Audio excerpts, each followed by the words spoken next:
Сәлеметсіңдер ме балалар? Бүгін екінші сабақ. 6 және 10 жаттығуларды жасаймыз.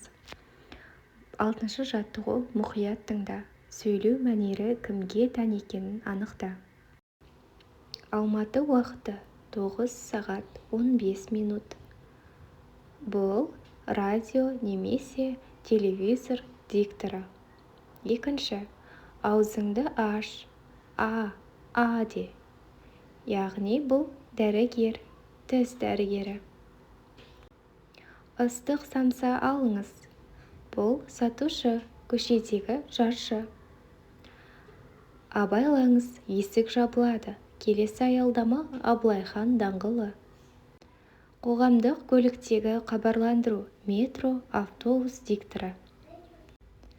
Ойыншықтарыңды тағы да шашып тастағансың ба? Бұл сенің үйіңдегі анашың. Бүгінгі өтетін тақырыбымыз етістік. Бұл мұғалім. Бұл жердегі даңғыл сөзді, сөздік немесе анықтамадағы атау. Жаңа сөзді мұғалім түсіндіргенде айтылады. 7. Жаттығу.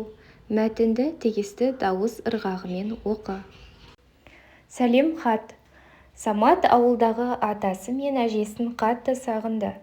Сол сағынышын тілі жеткенше айтып хат жазбақ болды. Кешкі тамағын ішіп болған соң біраз уақыт теледидар көрді де өз бөлмесіне кірді. Торкөз дәптерден 2 парақ жыртып алды. Ақ қағаздың басына сәлем хат деп жазып қойды да әрі қарай өз ойын жай-күйін әңгімеледі. Халдеріңіз қалай ата-әже? Ауырмай, сырқамай жүрсіздер ме? Көкем жұмысын істеп жатыр ма? Біз де аман-саумыз. Мәтіннің авторы Өтепберген Ақыпбекұлы. Хатты әрі қарай жалғастырып жаз.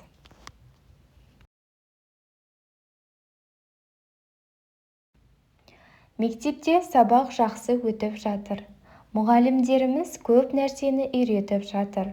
Әсіресе математикадан жақсы оқып жүрмін. Достарыммен бірге ойнап, түрлі қызықтар жасап жүрміз. Ауылдағы мал жан аман ба? Сиырлар мен қойлар көбейіп жатыр ма? Бау-бақшадағы жеміс-жидектер пісті ме екен? Сіздерді қатты сағындым. Жақында ауылға барсам деп күтіп жүрмін. Ата-әже, өздеріңізге көп сәлем айтамын. Сәлемнен Самат. 8. жаттығу. Тапсырмалар арқылы сөйлеудің қай түрі жүзеге асырылғанын тауып көр. Сөйлеу түрі мен оған сәйкес тапсырманың тұсына қосу таңбасын қой. Сөйлеу түрі. Ауызша және жазбаша.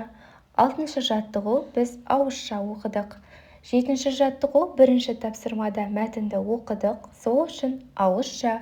2. тапсырмасында біз сәлем хат жаздық, сол үшін жазбаша. 9. жаттығу. Оқы. Мәтінді оқуда сөйлеудің қай түрін қолданасың?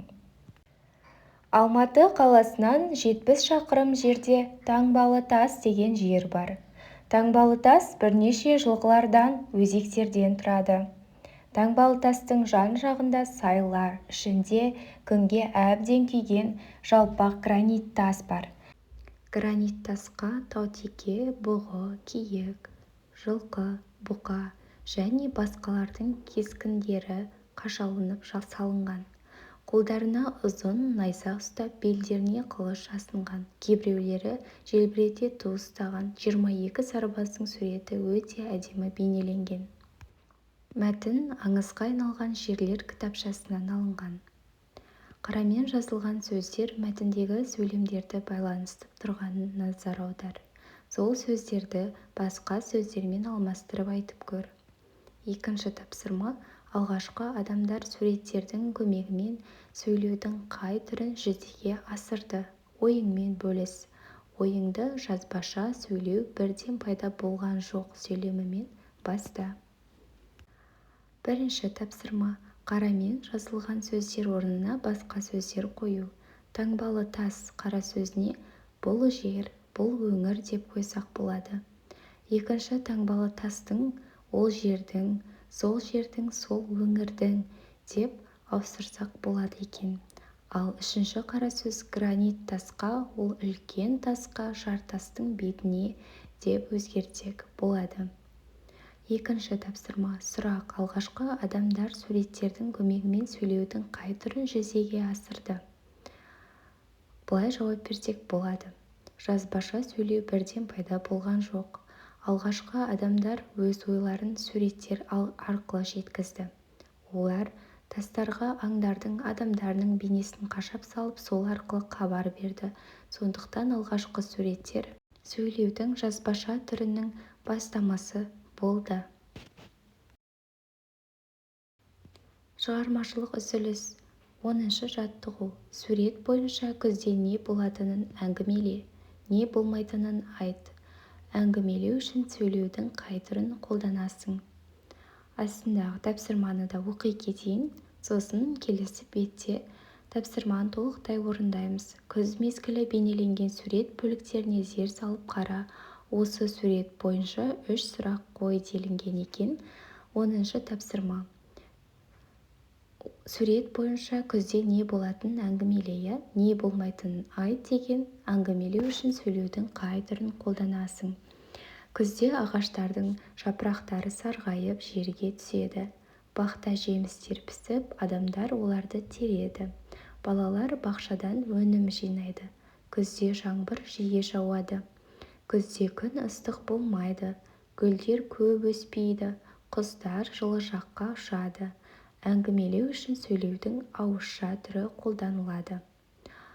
Келесі тапсырма. Сурет бойынша 3 сұрақ. Балалар бақта не істеп жүр? Екінші сұрақ. Ағаш жапырақтарының түсі қандай? Үшінші сұрақ. Балалар қандай ойын ойнап жатыр? Балалар, сабағымыз түсінікті болса, комментарийға қалдырып кетіңдер. Сау болыңдар.